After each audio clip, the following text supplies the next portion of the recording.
नमस्कार. उद्याच्या 3 तारखेला होणाऱ्या ग्रस्तोदित खग्रास चंद्रग्रहणासंदर्भात वेदमूर्ती डॉक्टर रमेश शंकरय्या स्वामी सर यांनी सविस्तर माहिती दिली आहे. पहा नेमकं खग्रास चंद्रग्रहण कसं असणार आहे. नमस्कार.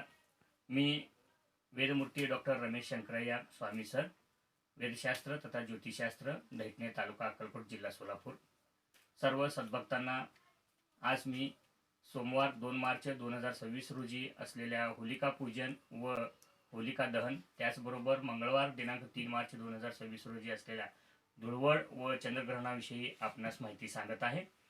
सर्वप्रथम सोमवार दिनांक 2/3/2026 रोजी पौर्णिमा ही 5:55 येत असून या दिवशी आपण सर्वजण 5:55 म्हणजे जवळजवळ 6 वाजता होलिका पूजन करून होलिका दहन करावे. 3 मार्च 2026 वार मंगळवार रोजी खग्रास चंद्रग्रहण असून फाल्गुन शुद्ध पौर्णिमा मंगळवार 3 मार्च 2026 रोजी ग्रहण स्थिती अशी असणार आहे.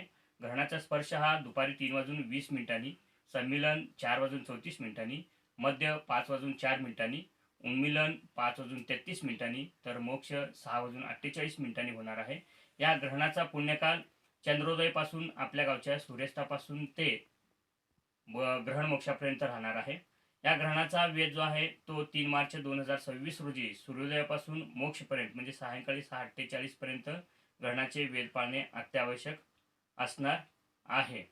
त्याचबरोबर सोमवारी भद्रा असताना देखील सूर्यास्तानंतर प्रदोष काळामध्ये आपण होलिका दहन करावे आणि दुसऱ्या दिवशी चंद्रग्रहण हे प्रत्यक्ष 3:20 सुरू होत असून या ग्रहणाचा कुठेही आरंभ मध्य दिसणार नाही. भारतात सर्वत्र हे ग्रहण ग्रस्तोदित स्वरूपाचे असणार आहे.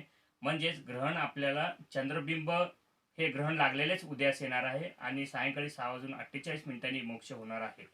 मंगळवारी सूर्योदयापासून वेदकाळ प्रारंभ होत असून आजारी व्यक्ती, गर्भवती स्त्रिया, लहान मुले, म्हातारी माणसे यांनी सकाळी 11 पासून वेद पाळावेत.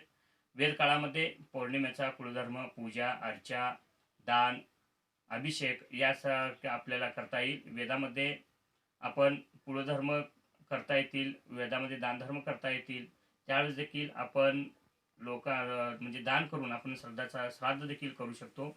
अशा प्रकारची कामे किंवा कर्मे आपल्याला करता येत असल्यामुळे 3 मार्च रोजी वेद काळात धुळवड देखील किंवा रंग देखील खेळणं हे देखील करता येईल.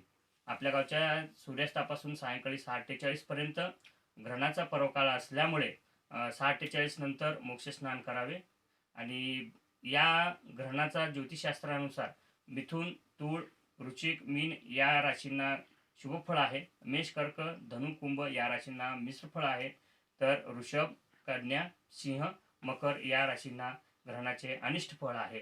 आणि ज्या राशीच्या व्यक्तींना अनिष्ट फळ आहे त्यांनी हे ग्रहण पाहू नये असे पंचांगकर्ते मोहन दाते यांनी सांगितलेलं आहे.